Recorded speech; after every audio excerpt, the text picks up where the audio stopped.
All right, so I'm here with Blake VanDalen here today, and Blake is the head football coach of the Lynden Lions, also an assistant basketball coach there. And so Lynden is the top dog in our conference usually. They're the ones we're always chasing, and I just want to give a shout out, Blake, to the job you've done there. People usually say never follow a legend in a coaching position, and you followed in the steps of Coach Cramey. Won a lot of state titles there, and unfortunately he lost his battle with cancer a few years ago.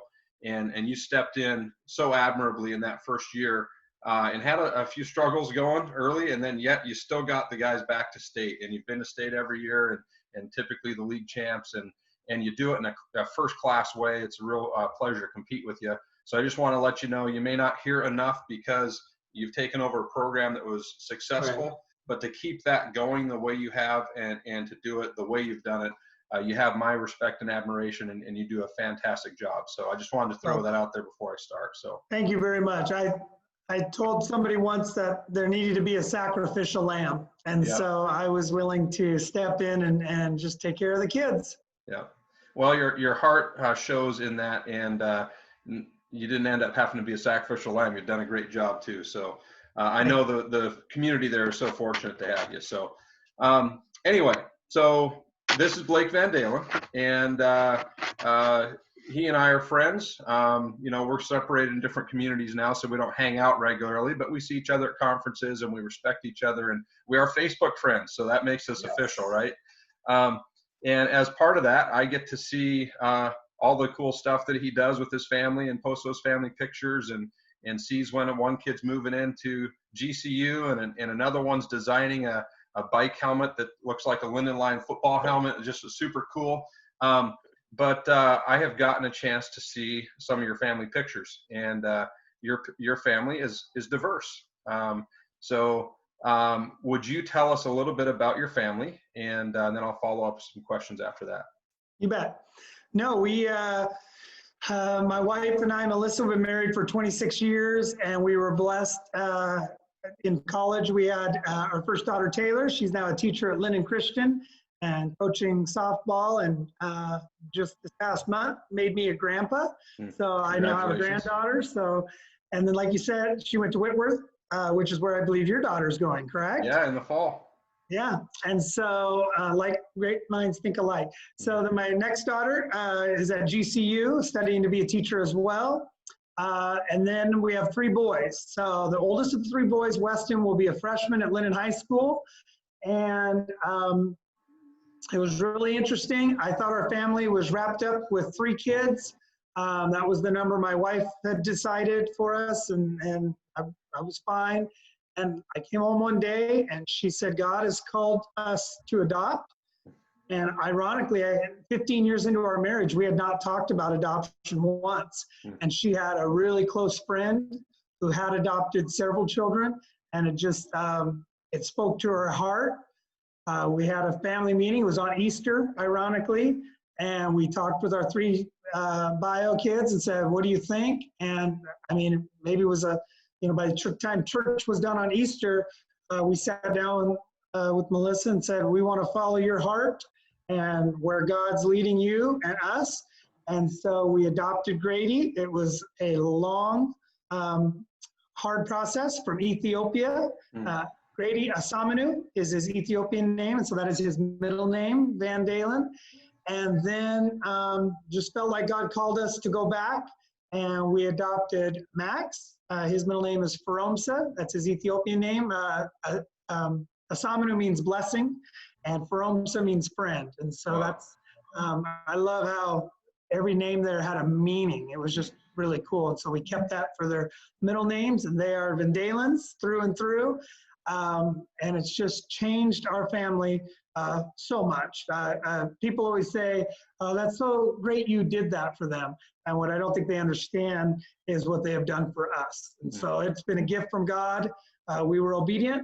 It was not easy, but the blessings are still pouring on us. And even now, what we're probably going to talk about here tonight is how it really has changed my worldview, my life view. So those are our 5 kiddos.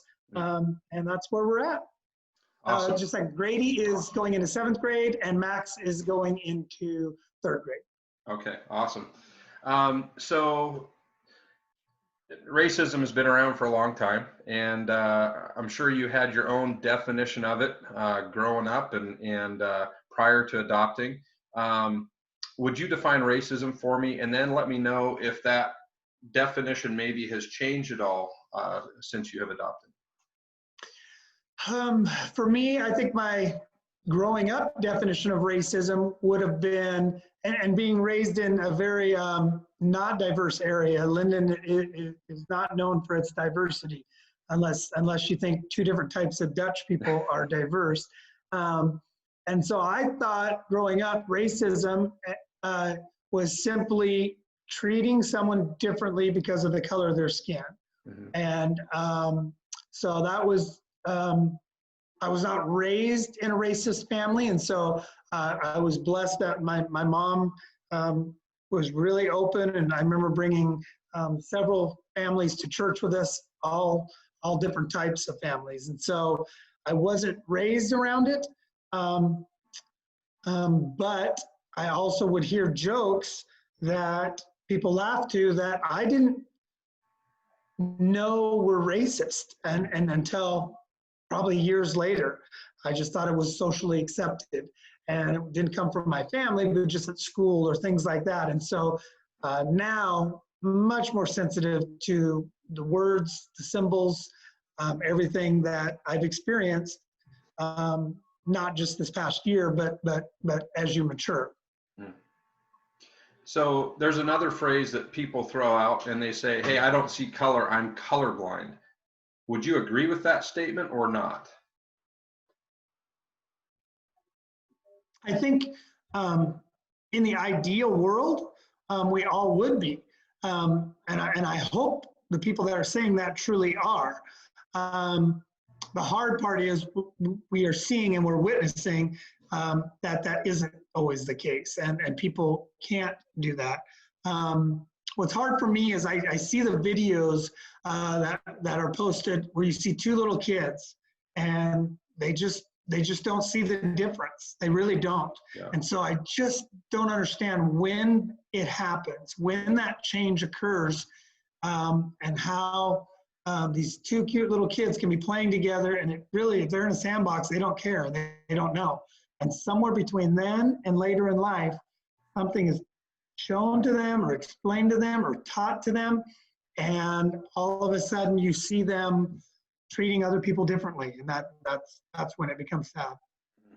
It's kind of funny, I haven't shared this on here before, but I lived on a reservation in Canada until I was 5, and I didn't get to see my own grandparents very often, and so I called my grandma and grandpa were the chief and her his wife, Grandpa Harvey and Grandma Mary, and I had a good friend there that 4 or 5 years old, and we got in a fight evidently one time over whose grandparents they were, and because I just thought they were my grandparents, so yeah, awesome. Kids don't understand that. I think see the memes of the 2 kids running up and hugging each other. It's learned behavior. I heard something on the colorblind thing that I just thought was really cool. And your family pictures to me are just a picture of that. God designed color, right? Like all the colors of the rainbow and everything else, and color is beautiful, and every shade of color is. And I just got to tell you, the family pictures that I see from you, you guys have a beautiful family, and I just love to see that color. So, yeah. Yeah, and it's interesting. The kids are jealous of each other. I've already seen Grady and Max make comments about being raised in a town with blonde-haired and blue-eyed, which is all of our kids are blonde-haired and blue-eyed besides them. But our blonde-haired, blue-eyed kids love their hair. And Grady and Max have commented several times that, why does everybody touch our hair? Why does everybody love our hair so much? And so I'm glad that people do, and that they'll hopefully embrace the difference in their hair color and individuality. Has there been surprises, maybe from people in your community or family members, extended family or whatever, just on how maybe they react when they first see your family being transracial?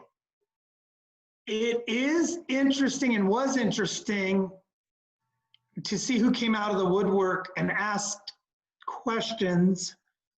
You know, why are you choosing to adopt from Africa? Why, you know, it was, so that part of it was very eye-opening. I saw it as a great opportunity. If it was an older generation person asking the question, I saw it as an outstanding opportunity to help them.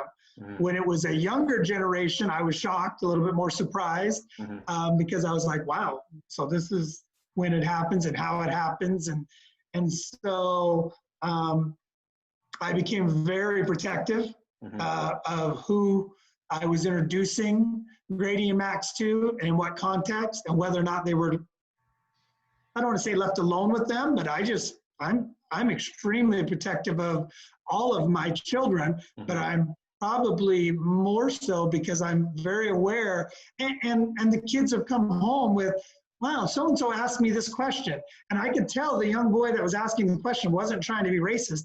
He had just heard a comment at home and wanted clarification if Grady or Max fit in that category. And so, it's been so good for our family to have to navigate this and be understanding. I mean, we took specific training before the adoption took place to help us understand the sensitive. We looked around our house and said, what is our house displaying to our kids?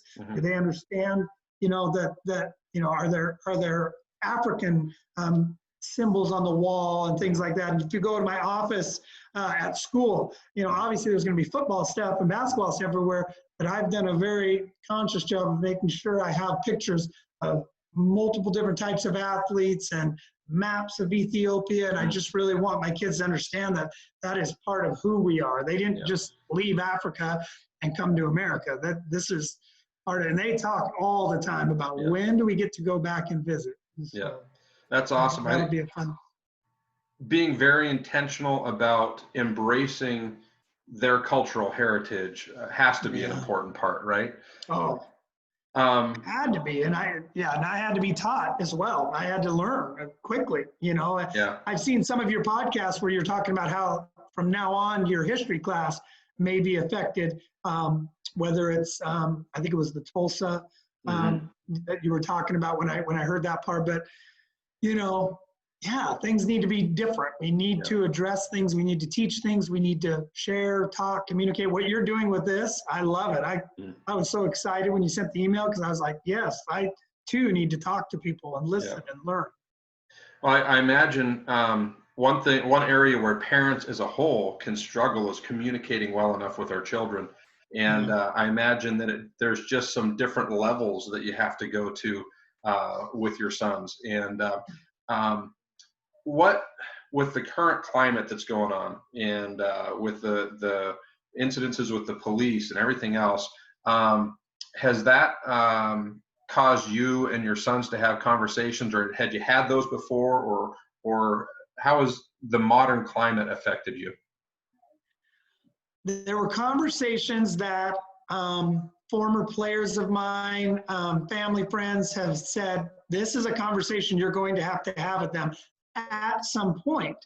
And so I was kind of waiting for that point to happen. Their maturity, not wanting to be too early, not wanting to be too late. You know, it's almost like when you talk to your kids about drugs and alcohol and sex and every topic, you want to find that right time. And for us, a lot of those conversations happen about 13. Well, Grady is just turning 13. So a lot of these conversations we're having more with Grady than Max, just because his maturity level is a little bit higher. But at the same time, I'm trying to handle it in a way that I know he can process it without getting angry, without getting frustrated, without having a negative approach to it. There's luckily in Lynden right now, there are several families that are in the same position as us, and I've got to coach their kids and I've got to be around their families. So I've been able to use them as a resource and say, when did you broach this subject? When did you talk about, for example, I'm gonna have two sons that when they get pulled over in Lynden, like we all do, they're going to experience that because unfortunately their dad doesn't always drive the speed limit. And so they'll experience it from that perspective. But I need to help them understand that when they leave this bubble of Lynden, that there are, what I've been told, there are different rules for Weston and Grady and Max. Now, I hope all those rules change, but until they do, I need to prepare my sons for the world they're going into. And I need to prepare them to be successful. And so, you know, this was one area that I was already planning to have a conversation with them in, but it's sped the process up. And I hope it will help the process from a cultural standpoint. Because I had heard through the grapevine, never a personal experience, that this was what was happening, and I needed to prepare my sons for it. And they probably won't see that with the police officers in Lynden because it's a small community. They know who their dad is, and but once they leave that community, right? You can't throw a flippant comment out there. You can't. All these, I've been given many rules by my African-American friends for my African-American sons. And so I'm trying to not screw it up. Yeah, awesome.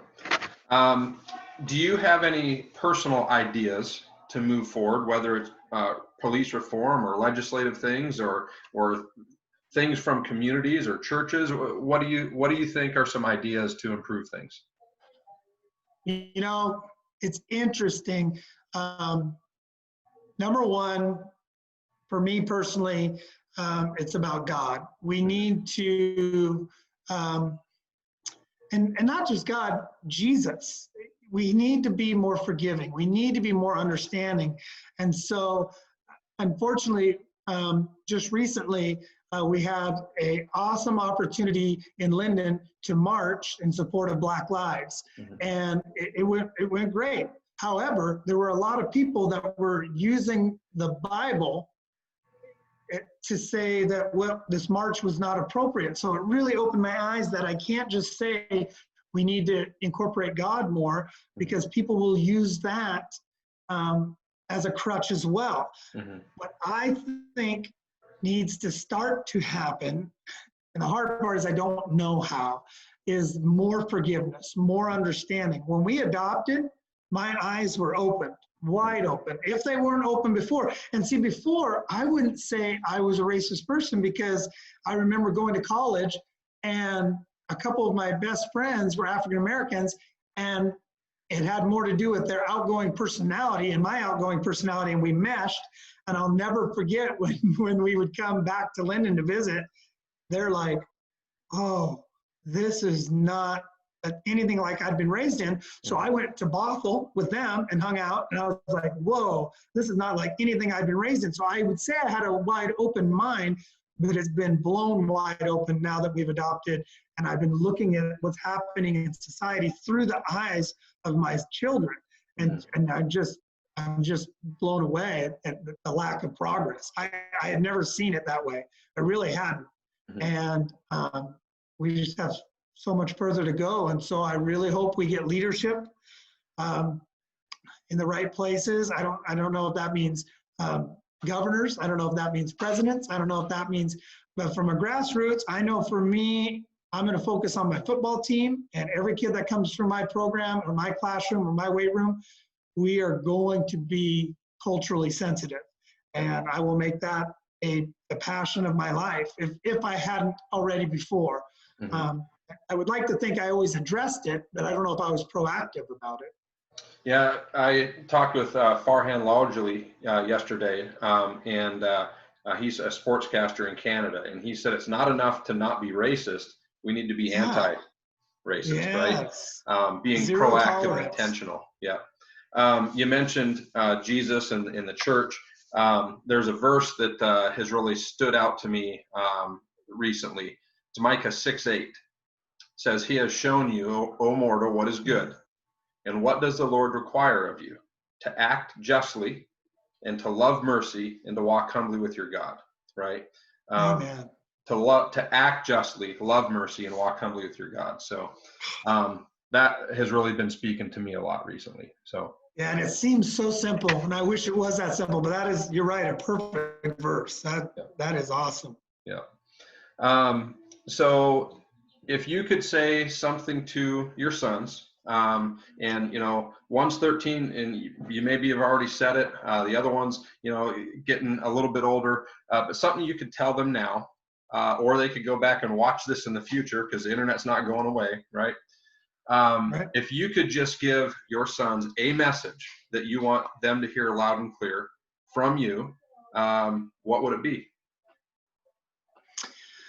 The number one thing is God designed them perfect.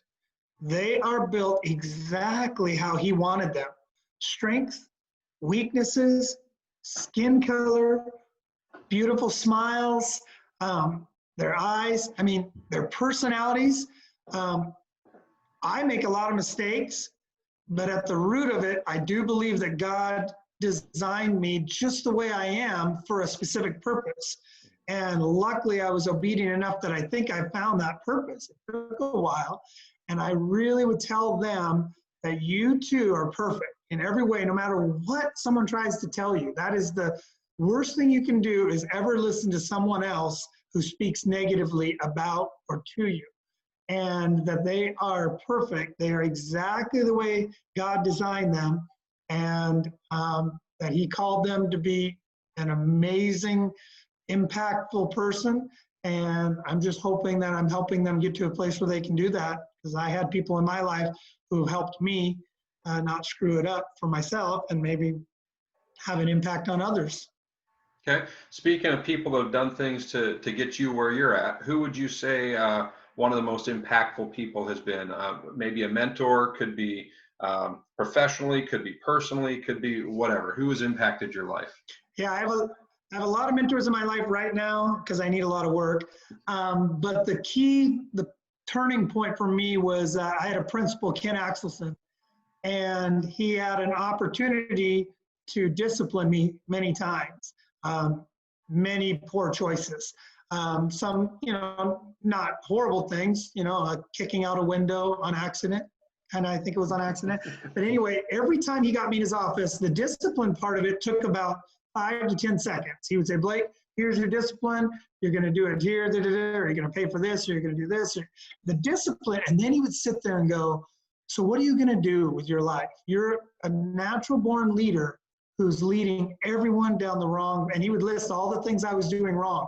And he would say, you need to be a teacher and a coach. And I just said, respectfully, I hate school. I just hate school. All I want to do is be a dairy farmer. I just want to get out of here, right? And so I have to give him credit for never giving up on me. And literally, God brought me to my knees. Also, the buyout, sold the farm. Mm-hmm. And I heard that voice in my head saying, you need to go back to school and be a teacher. I remember when I left school, I thought I would never come back. And now I teach and coach for the last 23 years in the same school that I said I'd never come back. And I still have people come to me this day saying, I knew you as a high schooler. I cannot believe that you're in the role you're in. And so I have to give him, my parents were amazing and very consistent. So obviously they get a load of the credit, but you need that spark.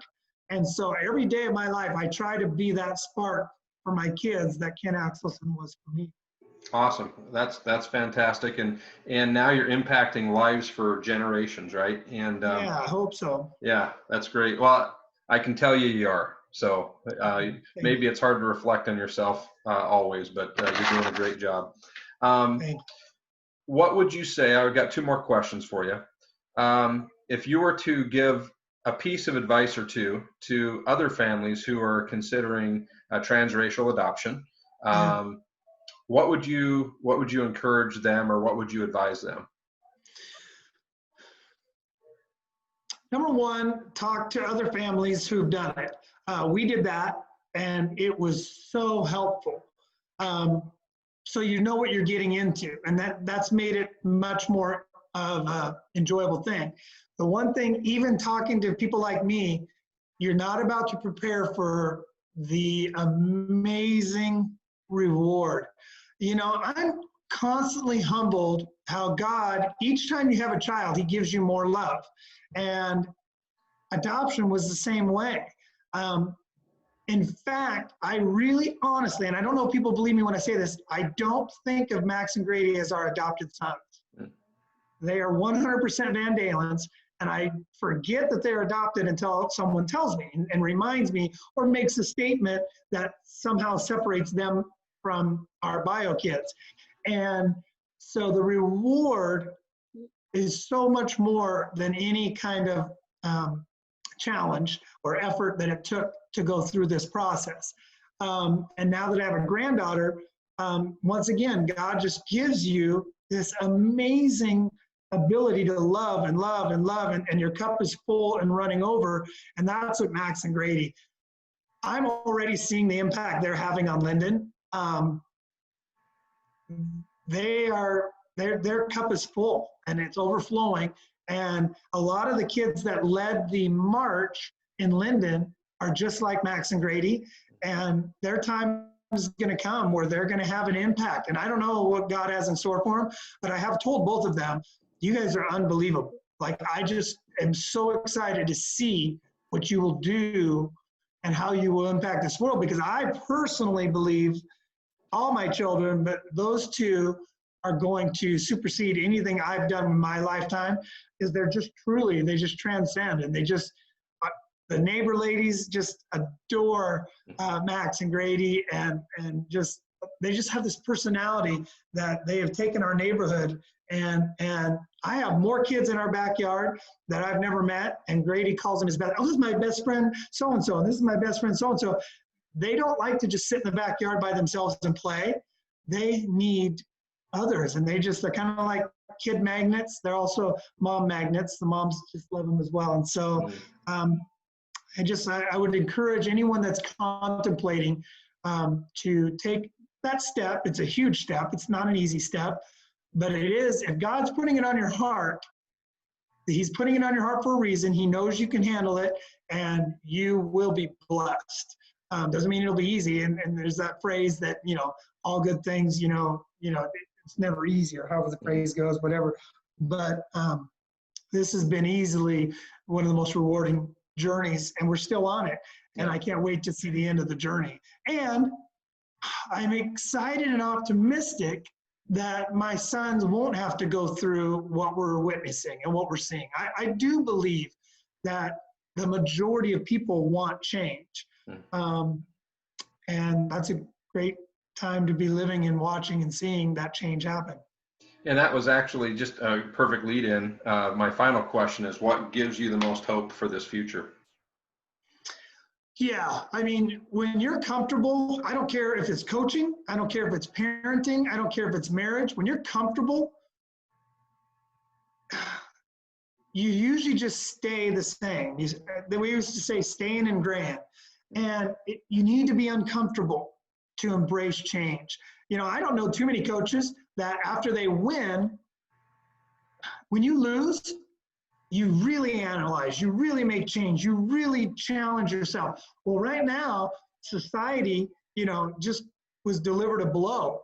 And so now we are going to, I think, be better for this. It's not going to be easy, but I just have a belief that we are going to be better when we get through this. But we do have to have change. We do have to have real change, and it's got to come from the people. I did mention leadership earlier, but that's also a scapegoat.